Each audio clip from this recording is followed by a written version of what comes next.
2009 বিশ্বকাপ খেলতে টাইগাররা হাজির হয় ইংল্যান্ডে, আর গায়ে জড়ানো জার্সির সিংহভাগ জুড়েই ছিল সবুজ রং, যার দুই পাশ মিশ্রিত হয়েছে লাল আর হলুদ রঙে।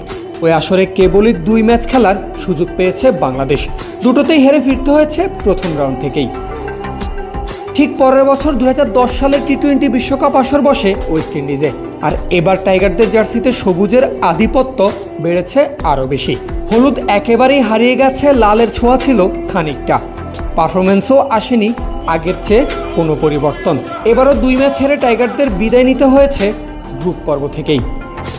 2012 সালে প্রথমবারের মতো এশিয়ার কোনো দেশ টি-20 বিশ্বকাপ আয়োজন করে।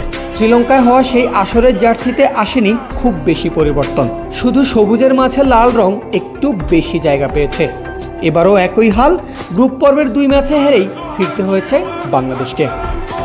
প্রাণ কফি ক্যান্ডি, কররা কফি, কঠিন স্বাদে। হাইকে বলো বাই। প্রাণ কফি ক্যান্ডি, হাইকে বলো বাই। 2014 বিশ্বকাপ, টাইগাররা এবার হোস্ট নেশন, ফলে প্রত্যাশাটাও বেশি, শুধু পারফরমেন্সেই না জার্সিতেও হয়েছেও তাই। ঘরের মাঠের বিশ্বকাপের জন্য সেবারই প্রথম গতানুগতিক ডিজাইনের বাইরে বাংলাদেশের জার্সি বানানো হয়েছিল। লাল জার্সির মাঝখান চিরে যেন জেগে উঠেছে সবুজ রং, আর বাহুর দিকটা